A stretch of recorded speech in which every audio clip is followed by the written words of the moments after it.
माने political analyst हैं। संजीव जी, स्वागत आपका। ये उत्तर प्रदेश के नेताओं का बिहार के भीतर ये जो जलवा दिख रहा है, इसके पीछे के कारण आप क्या मानते हैं? जिनका जिक्र मैं अभी डिबेट में कर रहा था, योगी जी और अखिलेश जी का, कारण क्या मानते हैं आप? इनकी डिमांड अचानक कैसे बढ़ी दोनों की?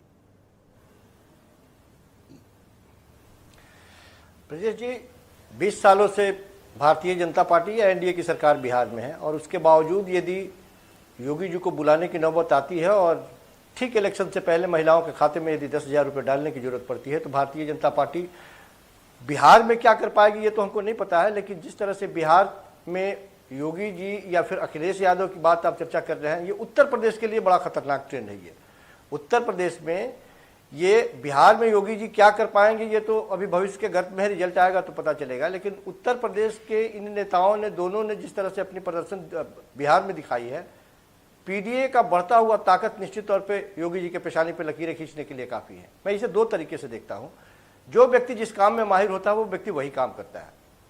क्या 20 सालों से लगातार एनडीए की सरकार, और उसके बावजूद देश के प्रधानमंत्री यदि जाते हो और कट्टे पर जाके अटक जाते हो, योगी जी जाते हो और 3 लप्पू चप्पू पप्पू पे अटक जाते हो, सवाल यह है कि क्या बिहार की जनता इन मुद्दों पे वोट कर रही है इस बार, या अखिलेश के विश्लेषक है? आलोक जी, आप सर पहला राउंड है, आप संयम रखो सर, मैं आपको समय दूंगा, आप अपना पक्ष रखिएगा। आप उनको बोलने दें सर, बीच में नहीं सर।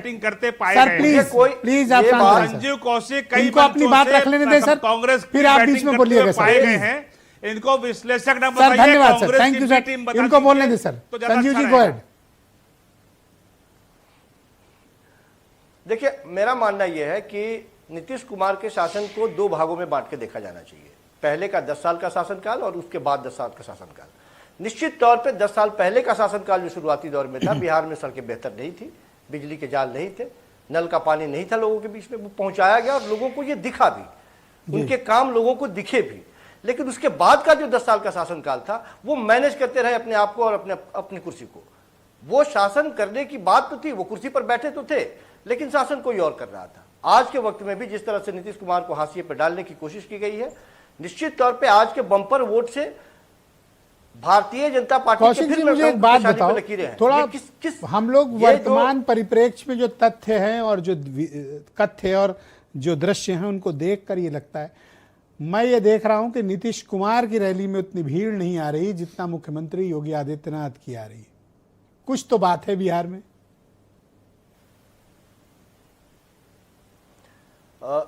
जो महिलाओं के बारे में कहा जा रहा है कि वोटों के प्रतिशत और महिलाओं का लाइन लगा हुआ था, इस बार लगभग बराबर यदि अनुपात में देखा जाए तो जितने पुरुष ने वोटिंग की है उतने ही महिलाओं ने भी वोटिंग किया है। क्या आपकी बात नहीं मानते कि महिलाओं के इस तरह से लाइन में लगे होने के पीछे का कारण क्या है? नीतीश कुमार की नीतियां हैं या योगी जी के जाकर के वहां भाषण करने की वजह से है? निश्चित तौर पर मैं यही कह रहा हूं कि आप जब देश के प्रधानमंत्री जिन सभाओं में जाते हैं और जितनी भीड़ उमड़ती है उनको देखने के लिए, मुझे लगता है कि फिर वहां पे किसी और को वोट मिलना ही नहीं चाहिए।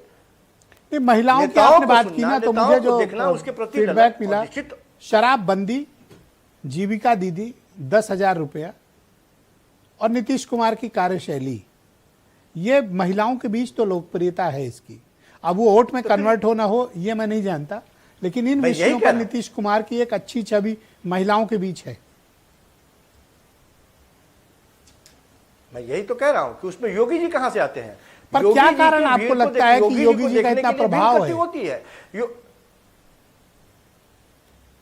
देखिए, ये कहने में हमें कोई गुरेज नहीं है कि उत्तर प्रदेश की राजनीति में योगी जी एकमात्र ऐसे ही चेहरा है भारतीय जनता पार्टी के लिए कि देश के प्रधानमंत्री दिल्ली दरबार को भी आंख दिखाने की वो क्षमता रखते हैं।